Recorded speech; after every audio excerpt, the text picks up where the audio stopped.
The morning Ambassador Hyun-sik received the report about the stolen colony ships. He set his coffee down with steady hands.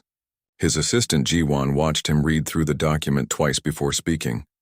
The Vexari took 3 more ships last week, Ji-won said quietly. They claim salvage rights again. The families were still aboard. Hyun-sik looked out the window of his office on Galactic Station Prime. Ships from dozens of species moved through the busy space lanes. Each one represented a civilization that had learned to push humans just a little bit further each year. What did the council say? Hyun-sik asked. They will form a committee to study the issue. The Vexari representative suggested the families should have evacuated faster. Hyun-sik closed the report. For 28 years he had sat in council meetings and listened to excuses. 28 years of watching other species take advantage of human patience. He had filed complaints, made speeches, and requested investigations. Nothing ever changed. The Vexari had started small. They would claim damaged human cargo ships were abandoned. Then they claimed slow human transports were blocking trade routes. Now they simply took whatever ships they wanted and dared the council to stop them. They never did. Send our usual protest letter, Hyun-sik said. Make sure to use diplomatic language. Yes, sir, Ji-won replied. But both men knew the letter would join thousands of others in council files that no one read. On the other side of the galaxy, Captain Yoon-ji was dealing with her own problems. Her patrol ship Steady Hope had just finished cleaning up another pirate attack. The Torgan raiders had hit a small farming colony on the edge of human space. How many this time? She asked her security chief. 43 dead, mostly elderly and children who could not run fast enough. The pirates took all the food stores for the winter. Yoon-ji walked through the ruined settlement. Burned homes and empty storage buildings told the story. The Torgans had been hitting human colonies for years. They always picked targets that could not fight back. The council always called it frontier disputes and refused to help. Her communications officer approached with a message pad.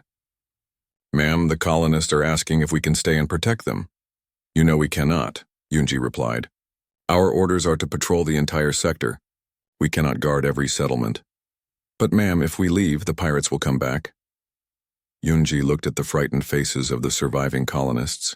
They had come to this world to build peaceful lives. Now they lived in fear because the galaxy had decided human lives were less important than maintaining balance. Send a message to Fleet Command. Request permanent protection for this colony.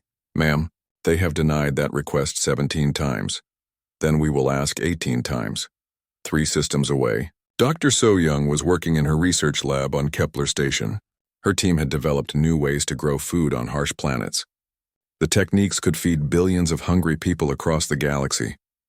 Her assistant Dongwoo brought her another message from the hegemony of Keth. They want the complete research data again. Free of charge.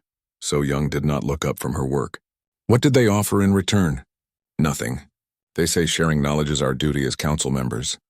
So-young finally turned around. The Keth had been demanding her research for months. They charged humans 3 times normal price for basic medical supplies. They claimed human worlds were high risk and required extra fees for everything. But they expected human scientific advances to be shared freely. Dr. Park wants to know why we keep giving away our work, Dongwoo continued. His team spent 5 years developing the new grain varieties. The Keth will sell them back to human colonies at huge profits. Because we are better than they are, So-young said. We help people because it is right. Not because we profit from it. But even as she spoke the words, she wondered how long humanity could keep being better. Every day brought new reports of species taking advantage of human generosity. The Zelkari would crash their ships near human colonies on purpose, knowing humans would risk everything to save them. Then they would demand payment for the rescue operations. The Nephrim had discovered that humans would send aid during any crisis, so they created fake emergencies constantly. Human medical supplies, food, and rescue ships poured into Nephrim space. The Nephrim sold most of the aid to buy weapons for their expanding military. On Earth, President Yi-jun read the daily reports from across human space. Each one told the same story. Humans being cheated, attacked, or exploited. Humans responding with patience and diplomacy. Other species learning that humans would always choose mercy over violence. His military advisor, General Tae-ho, placed another file on his desk. The outer colonies are asking for permission to defend themselves. What kind of defense are they requesting? Admiral Dong-hyun wants to position war fleets near the most attacked systems. The colonists want to arm their settlements, Yi-jun shook his head. The council would see that as human aggression. We cannot give them excuses to unite against us. Mr. President, they are already united against us. They just pretend to be our friends while they rob us. Yi-jun looked at his advisor. General Tae-ho had been pushing for stronger responses to alien attacks for years.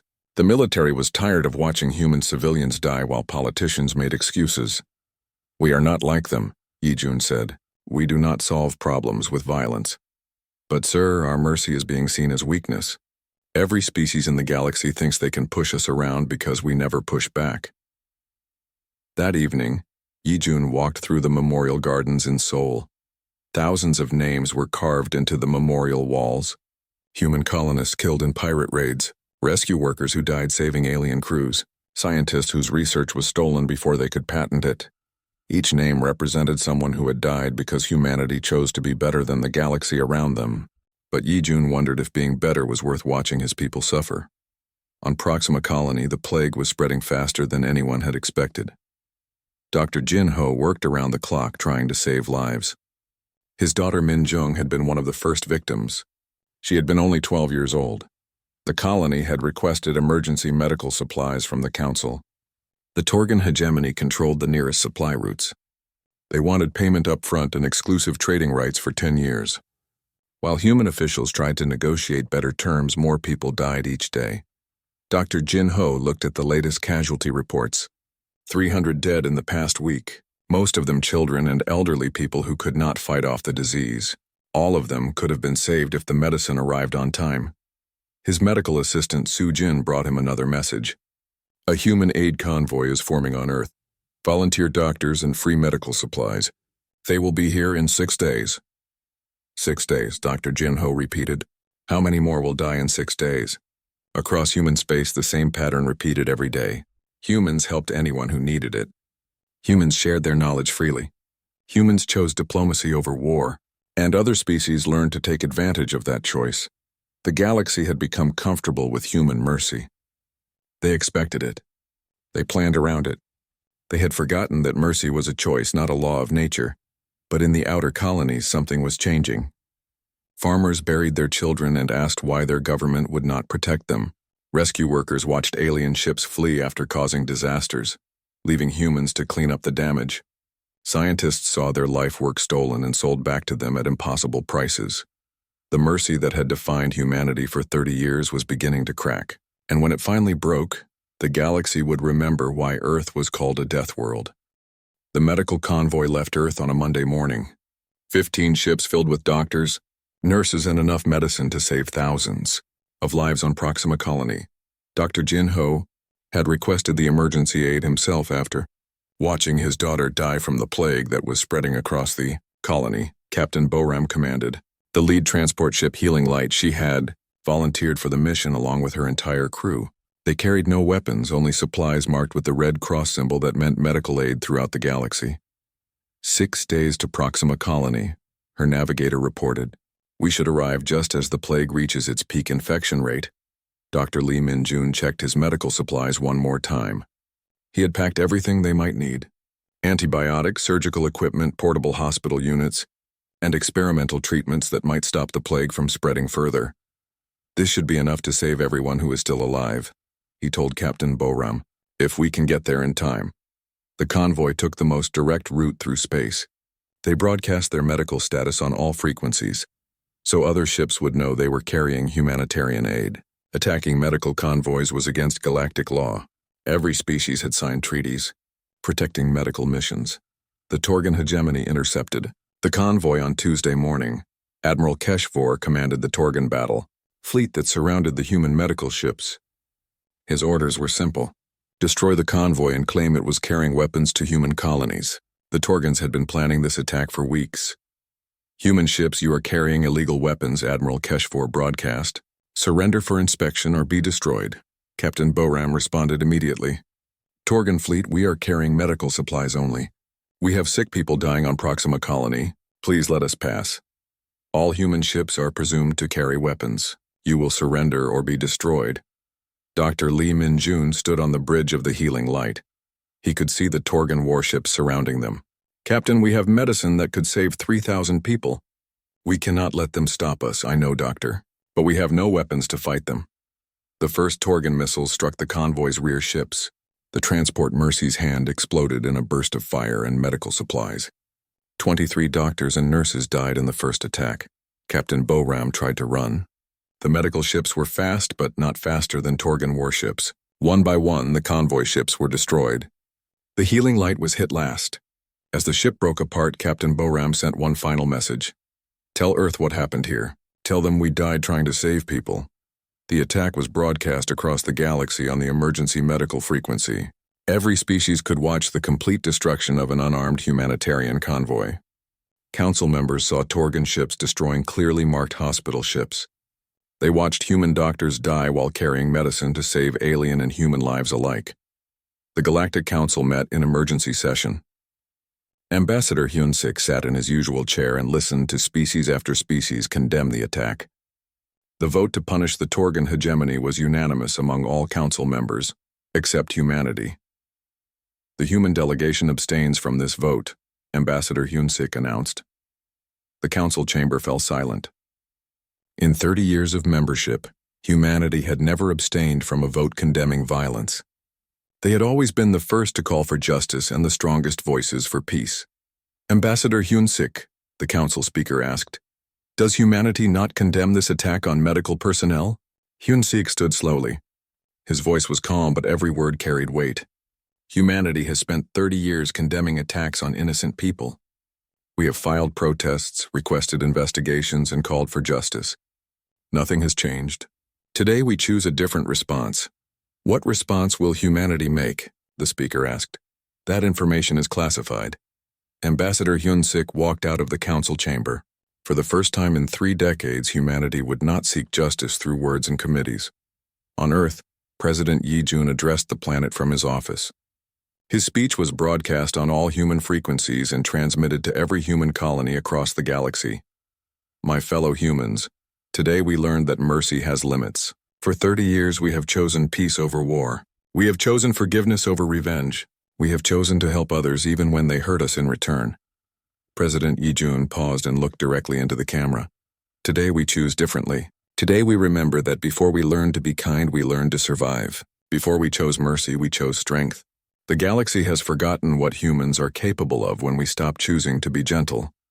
Admiral Dong-hyun received his orders 30 minutes after the president's speech. He was to assemble the largest human war fleet in history. Ships that had been in storage for decades were brought online. Reserve crews were called to active duty. Weapons that had been locked away since the early days of space exploration were loaded onto combat vessels. Captain Yoon-ji found herself transferred from patrol duty to Admiral Dong-hyun's fleet. Her ship Steady Hope was joined by 300 other human warships. Many of the ships looked like ordinary cargo haulers and passenger transports, but Captain Yoon-ji knew they were much more than they appeared. Where are we going? She asked her communications officer. Orders are classified, but the fleet is moving toward Torgan space. Dr. So-young received a priority message at her research station. Earth Command was requesting immediate transfer of all military research that had been classified for 30 years. Weapons technology, defensive systems, and ship modifications that had been kept secret since humans joined the galactic community. They want everything, her assistant Dongwoo said. All the projects we were told to never work on.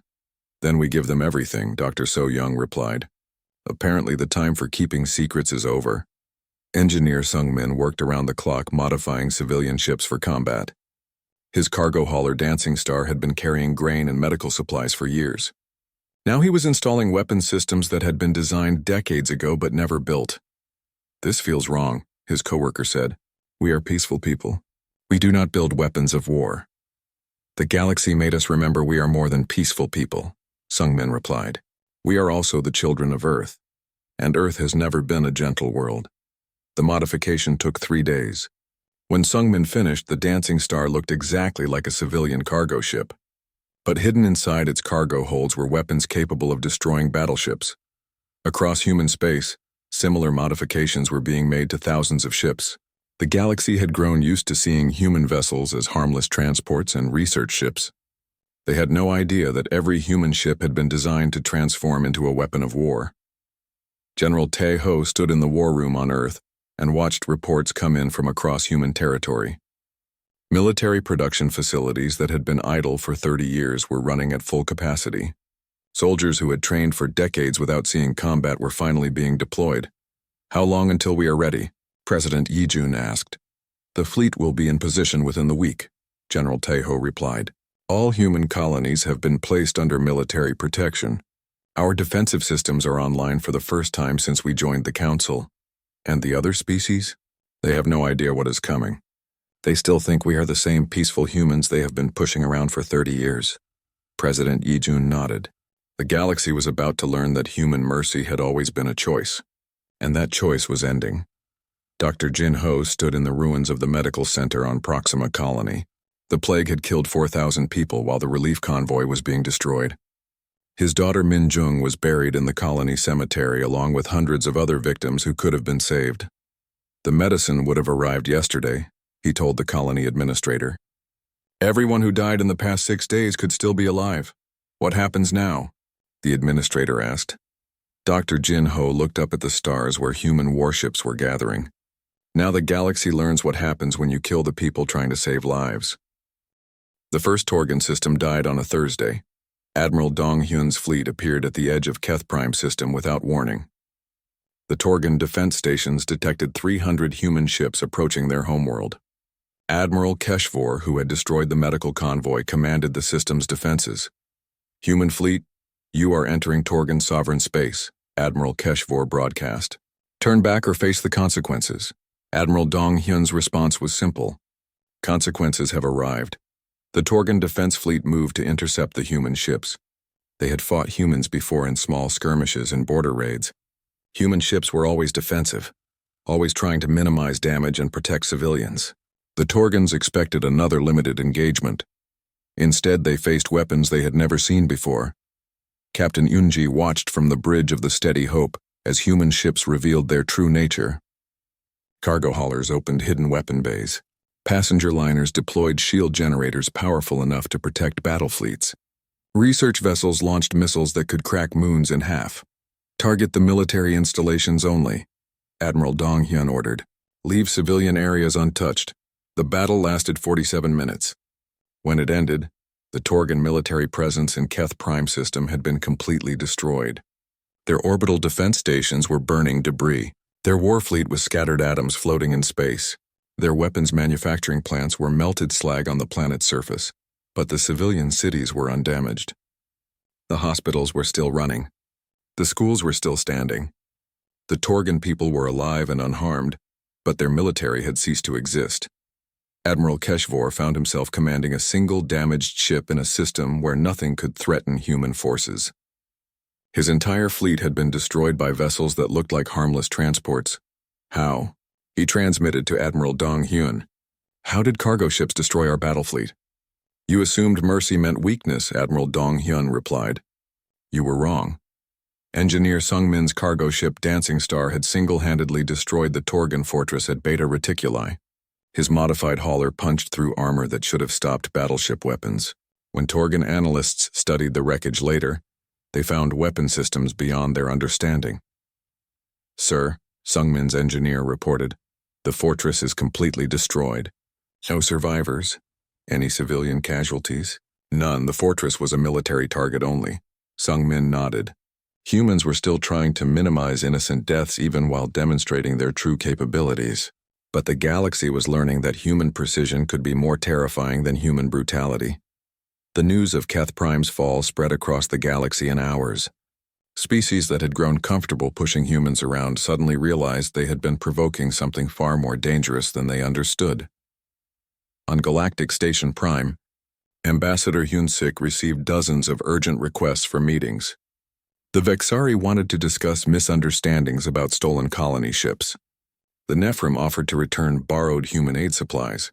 The Zelkari canceled their planned salvage operations in human space. "They want to negotiate," his assistant Ji-won reported. "Every species that has been taking advantage of us is suddenly very interested in diplomacy." "Let them wait," Ambassador Hyun-sik replied. "For 30 years we waited while they found excuses not to help us. Now they can wait while we decide whether to help them. But the hegemony of Keth made a fatal mistake. While Admiral Dong Hyun was engaged with the Torgans, the Keth leadership decided this was their chance to expand into human territory. They sent ultimatums to 3 human colonies demanding surrender and tribute. They had forgotten that humans plan for multiple threats. Commander, Bora's rapid response fleet materialized in Keth space before the ultimatum had finished transmitting. Her ships were smaller than Admiral Dong Hyun's main fleet but carried weapons that made size irrelevant. Keth Command, you have threatened human civilians while our main fleet is occupied elsewhere, Commander Bora announced. This suggests you believe we cannot fight on multiple fronts. Allow us to correct this misunderstanding. The Keth had built their military strategy around the idea that humans would always seek peaceful solutions. Their defenses were designed to delay attackers while diplomats negotiated settlements. They had never prepared for enemies who came to fight rather than talk. Commander Bora's fleet swept through 7 Keth systems in 5 days.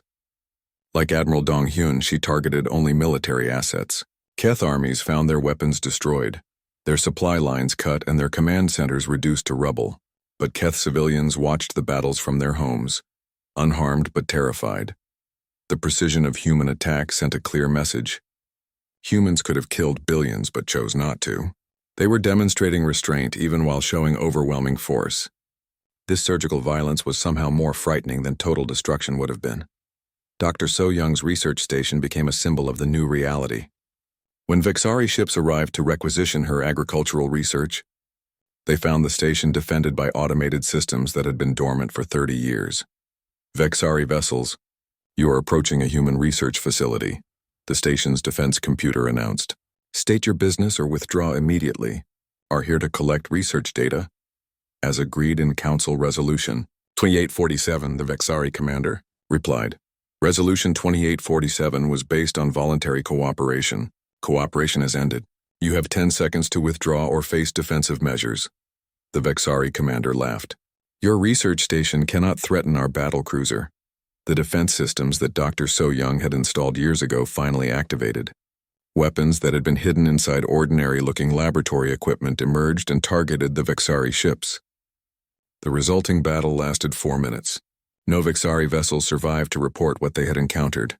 Dr. So Young, her assistant Dongwoo, said, the galaxy will demand explanations for this attack.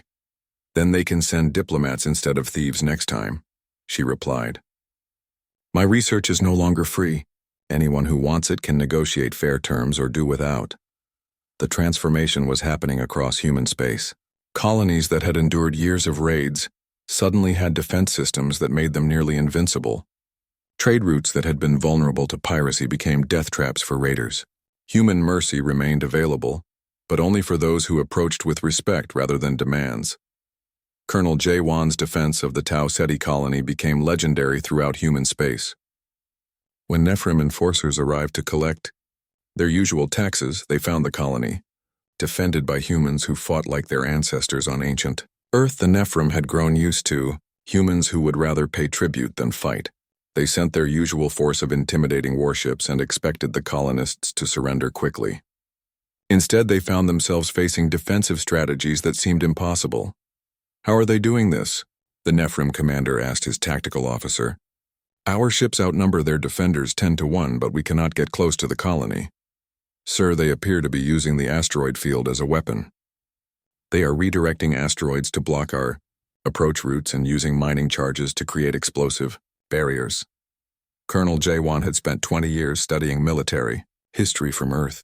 He knew how humans had fought when they had been defending their homeworld from natural disasters and hostile environments. Now he applied those lessons against alien invaders. The Nephilim retreat was so complete that surviving forces spread word of human ferocity across 3 systems. Species that had been planning to exploit human colonies suddenly found other priorities. President Yijun's second address was broadcast when human fleets had secured 12 alien systems without a single human casualty. His message was shorter than his first speech but carried more weight. To every species in the galaxy, he began, humanity offers one choice. You may choose peace, mutual respect, and fair dealing. You may choose to remember that our mercy was a gift, not a weakness. You may choose to build a galaxy based on cooperation rather than exploitation. President Yijun paused and looked directly into the camera. Or you may choose to learn why Earth is classified as a death world. The decision is yours, but choose quickly. Our patience is no longer unlimited. The message was received on every inhabited world in the galaxy. For the first time in 30 years, other species began to understand that humanity's restraint had been a choice rather than inability. That choice was ending, and the galaxy was discovering what humans were truly capable of when they stopped trying to be gentle. On Earth, General Tejo studied reports from the front lines. Human forces had engaged 12 different species across 47 star systems. Total human casualties: 0 killed, 37 wounded. Enemy military forces destroyed. Complete, sir, his aide reported. Enemy commanders are requesting negotiations. They want to know our terms for ending hostilities. Tell them our terms are simple, General Tejo replied. Stop taking advantage of human mercy. Start treating us with the same respect they would show any other dangerous species. And remember that our kindness is a privilege that can be revoked. The galaxy was finally learning to fear humans not because they were cruel, but because they were capable of incredible precision violence while still choosing to show mercy. This combination of overwhelming strength and deliberate restraint was more terrifying than simple brutality would have been. The age of human mercy was not ending. It was being redefined. The galaxy discovered that human resolve was contagious. On the crystal world of Altair 7, the Zelkari had spent decades pretending to be helpless victims. Their ships would develop convenient mechanical problems near human colonies, forcing expensive rescue operations. They would cry about pirate attacks and beg for human military protection. They had built their entire economy around exploiting human generosity. But Elder Keth 9 of the Zelkari Council had been watching the human military demonstrations. She remembered stories from before the Zelkari joined the galactic community, stories of when her people had been warriors instead of victims. Gather the war singers, she told her assistants. It is time to remember who we were before we learned to cry for help. The Zelkari war singers had not performed in over 50 years. They were crystal beings who could create sonic frequencies that could shatter metal and disrupt electronics. For decades, they had hidden this ability, pretending to be peaceful traders who needed protection from stronger species. When the Brekka pirates arrived at Altair 7 expecting their usual tribute, they found something different waiting for them. The pirate commander, Gorth Vel, had been raiding Zelkari colonies for 20 years. The Crystal people always surrendered immediately and begged humans to come save them. It was an easy way to steal valuable crystals while forcing humans to waste resources on rescue missions. Zelkari colony, prepare to be boarded, Gorth Vel announced. Surrender your tribute and no one gets hurt. Instead of the usual pleas for mercy, he heard something that made his ship's hull vibrate.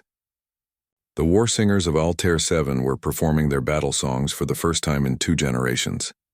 The sonic frequencies tore through the pirate ships like they were made of paper. Brekka vessels that had terrorized the sector for decades were reduced to floating debris in minutes. The war singers sang with voices that could crack planets, and the pirates learned why the Zelkari had been feared before they chose to play victim. Elder Keth 9, a younger Zelkari, said, "The humans will be surprised when they arrive to rescue us." "Let them be surprised," she replied. "It is time they knew we were allies, not burdens." The news reached human space within days. Captain Yunji read the report while her ship was patrolling the Torgan border. The Zelkari had destroyed an entire pirate fleet without losing a single ship. "They have been pretending to be helpless this whole time," her tactical officer asked. "Apparently, and they are not the only ones." Reports were flooding in from across the galaxy. Species that had hidden their true capabilities for decades were suddenly revealing military technologies that rivaled human innovations.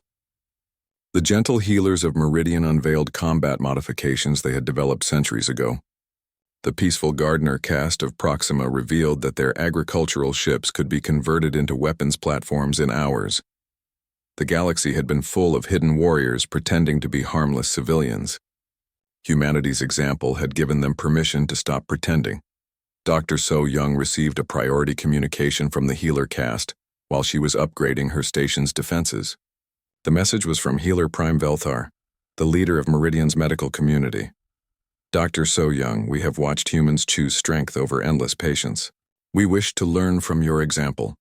The healers had spent 3 centuries providing medical care to anyone who requested it. They charge minimal fees and never refuse treatment to anyone. But they had been forced to watch patients die while hostile species stole medical supplies and destroyed hospitals for strategic advantage. We have capabilities we have not used. Healer Prime Velthar continued. Medical knowledge can be used to harm as well as heal. We choose to use it to protect those we serve. Within weeks, the healers had deployed medical weapons that could disable entire fleets without killing anyone. Hostile forces would find their crews incapacitated by precisely targeted biological agents, while their ship systems remained functional. It was warfare that prioritized capturing rather than killing, but it was still devastatingly effective. The human colony on Tau Ceti had become a symbol of successful resistance. Colonel J. Wan's defense against Nephrim taxation had inspired human settlements throughout the galaxy. But it had also inspired non-human colonies that had been suffering under similar exploitation. Administrator Park Sun-ho of New Sol Colony received a message from the Gardener settlements in the Vega system.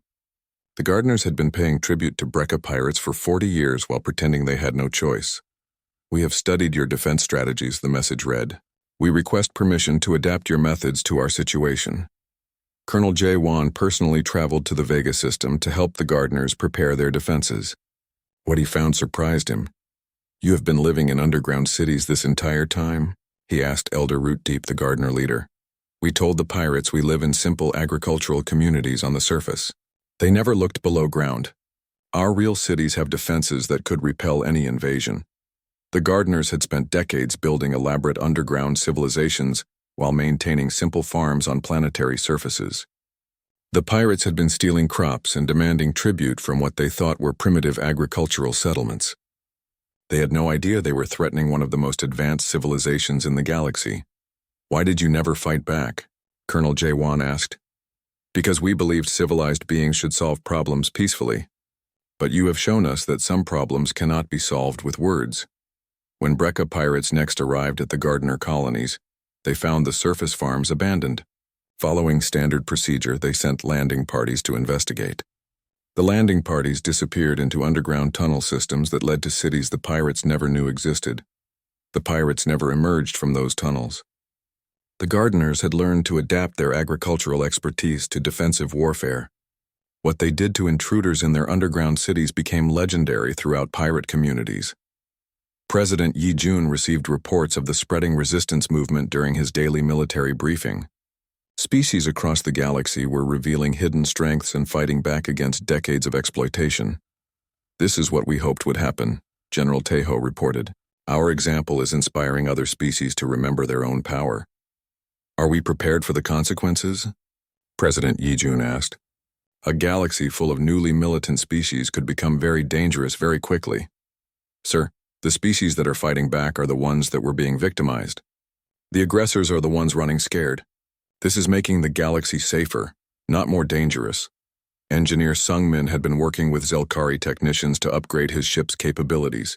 The crystal beings had sonic technology that complemented human weapons systems perfectly. Together they had created hybrid ships that were more effective than either species could build alone. The humans taught us that strength serves mercy, Elder Keth9 explained. We teach humans that mercy can be expressed through precise application of overwhelming force. The Dancing Star now carried both human weapons and Zelkari sonic generators.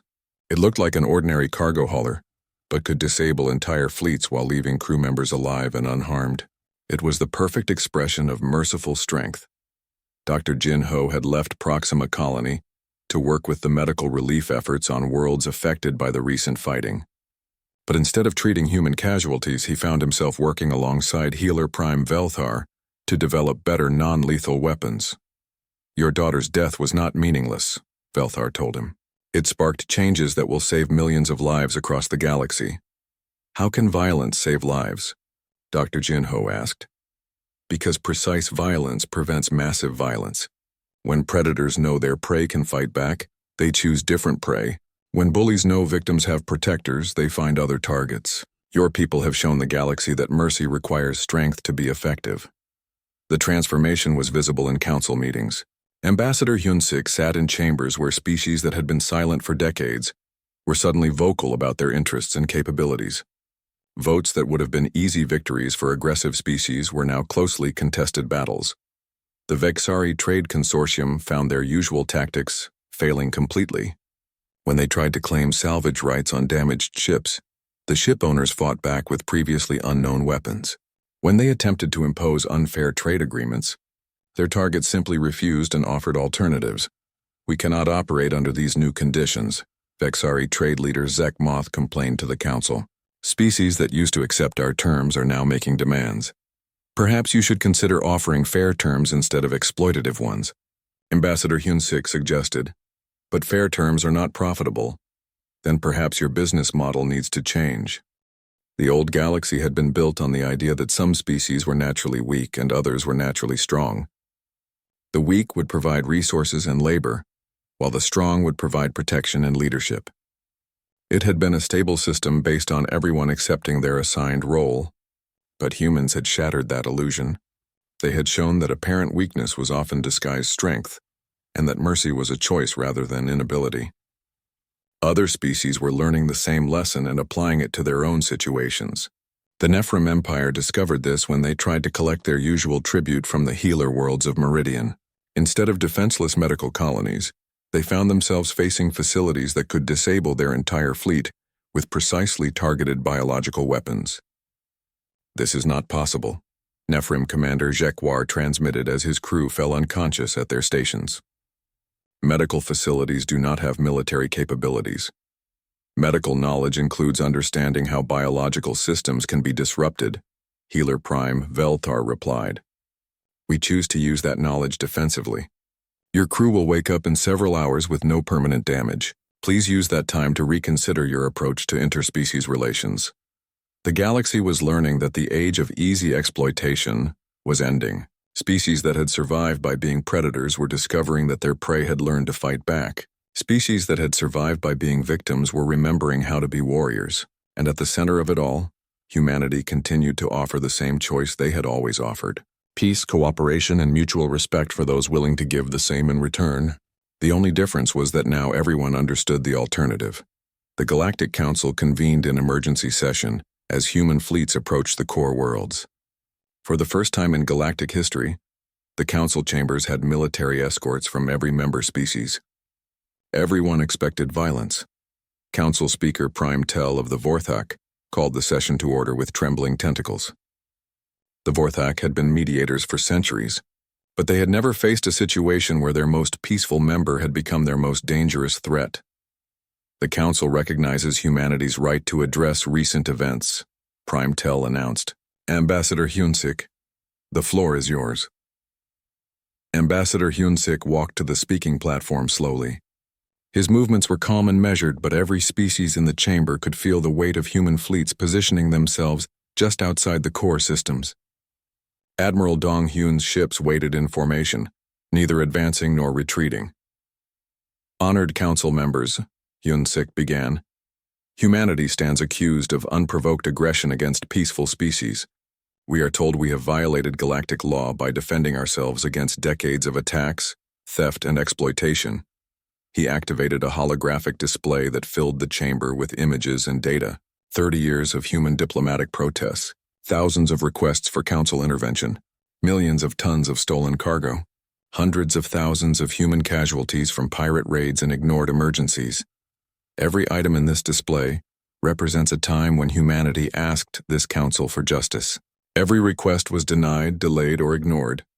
Every crime against human civilians was dismissed as a misunderstanding or frontier dispute. The Vexari representative trade leader Zek Moth stood to interrupt. "The human delegation exaggerates minor trade disagreements.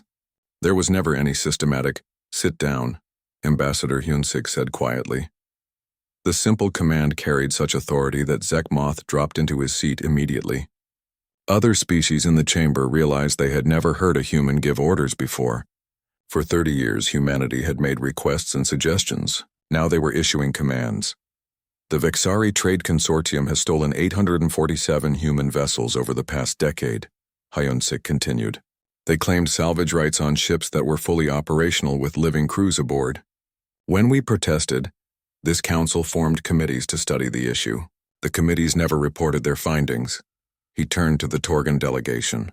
The Torgan hegemony has conducted 312 raids on human colonies in the past 5 years.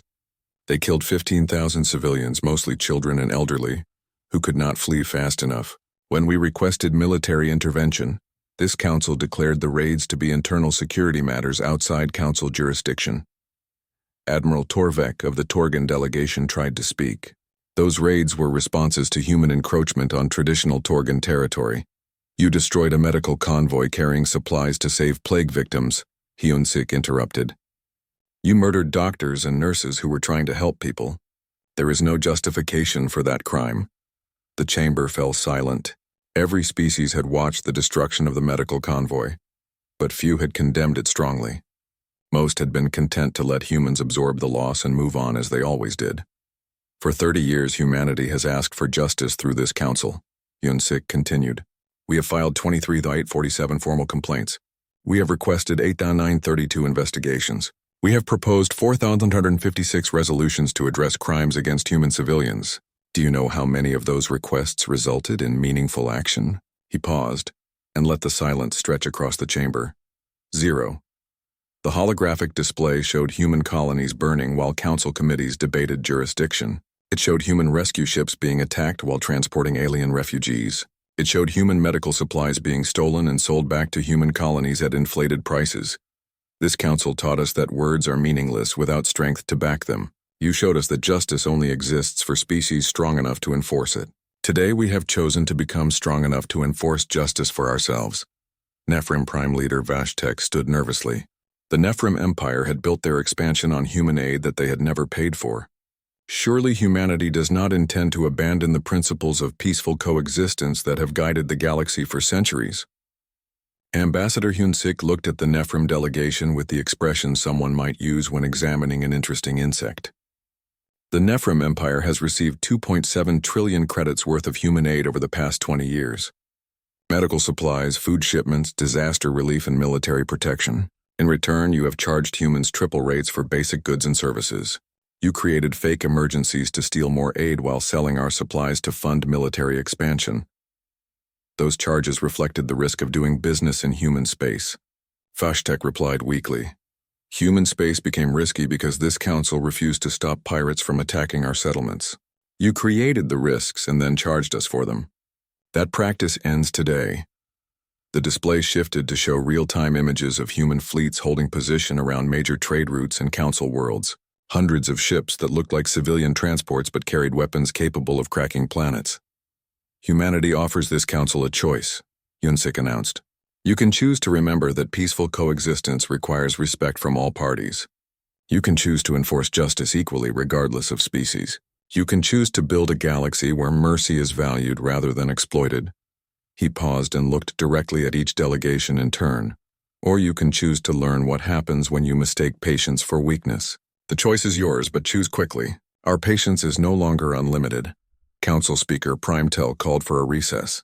The chamber erupted in urgent whispered conversations as species tried to understand how the galaxy's most peaceful member had become its most dangerous threat. During the recess, Ambassador Hyun-sik received delegations from dozens of species. The Vixari offered full reparations for all stolen vessels plus interest. The Nephrim proposed immediate payment for 30 years of unpaid aid. The Brekka pirates sent representatives offering to surrender their entire fleet in exchange for mercy. But the most interesting visitor was Elder Root Deep of the Gardener colonies. The plant-like being had traveled from the Vega system to speak with humanity's representative. Ambassador Hyun-sik, the Gardener people wish to thank humanity for showing us the path back to strength, Root Deep said. We had forgotten that peaceful beings must sometimes choose violence to preserve peace. Your people remembered quickly, Hyun-sik replied. The pirates who tried to raid your colonies will never threaten anyone again. Yes, we dealt with them permanently but mercifully. They died quickly without suffering, and their families received compensation for our actions. This is the balance your people have taught the galaxy. When the council session resumed, the atmosphere had changed completely. Species that had spent decades dismissing human concerns were suddenly eager to address every complaint humanity had ever filed. The council recognizes the validity of human grievances, Speaker Primetel announced. We are prepared to establish new enforcement mechanisms to ensure that all species receive equal protection under galactic law. New mechanisms, Ambassador Hyun-sik repeated. Administered by whom? The same species who ignored 30 years of human suffering. The Council proposes a joint enforcement committee with equal representation from all member species, Primetel replied, including humanity. Of course, humanity would have full voting rights on all enforcement decisions. Ambassador Hyun-sik's final statement to the Council summarized the new reality. Humanity has not abandoned mercy. We have not chosen cruelty over kindness. We have simply learned that mercy without strength is meaningless, and kindness without boundaries is exploitation. The galaxy will remember this moment not as the day humans became monsters, but as the day we stopped allowing monsters to prey on the innocent. The vote to accept humanity's new status was unanimous. Every species in the galaxy understood that the age of exploiting human kindness had ended. The age of earning human cooperation had begun. Admiral Dong-hyun's fleet maintained position around the core worlds for 3 more days, then departed for human space. The message had been delivered and understood. Humanity was no longer the galaxy's victim. They were its newest apex predator, and they had chosen to use that position to protect rather than exploit. The mercy continued, but it was no longer free. It was earned through respect, maintained through fairness, and protected by the absolute certainty that those who would abuse kindness would face something far older than humanity's compassion, humanity's wrath.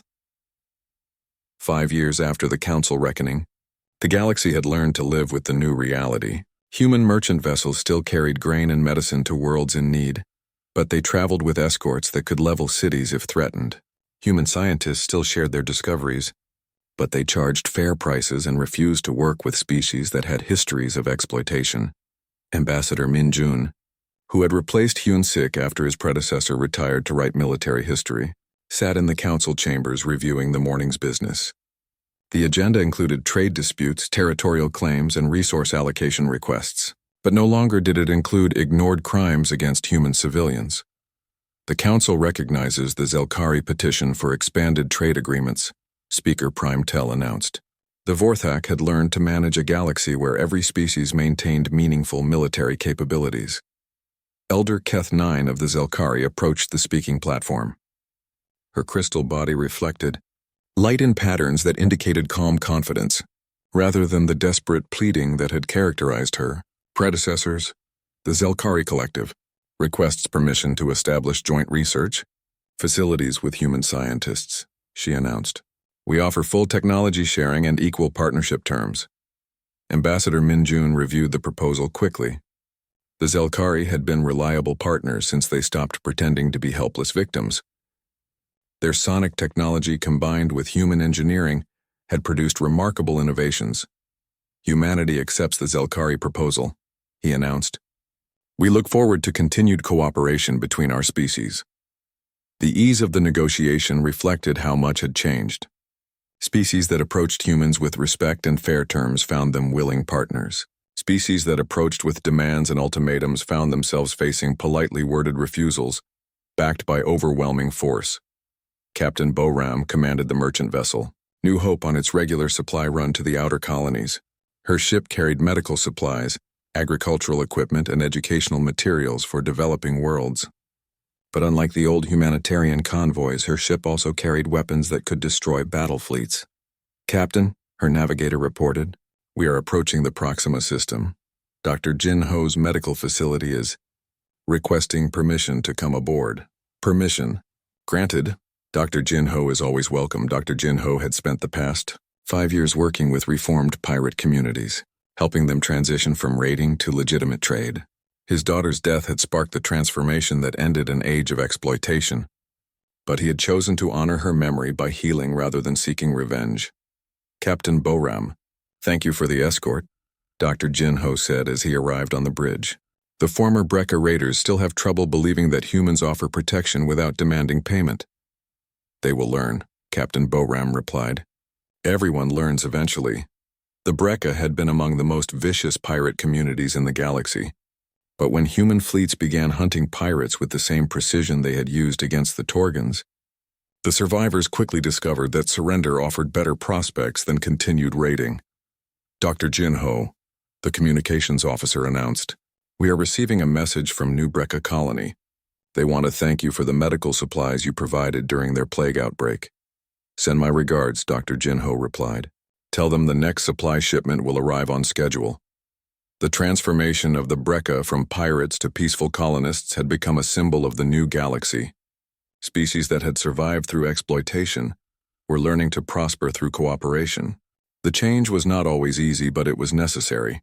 Engineer Sungmin's cargo hauler Dancing Star had been upgraded again with new technologies developed through human-Zelkari cooperation.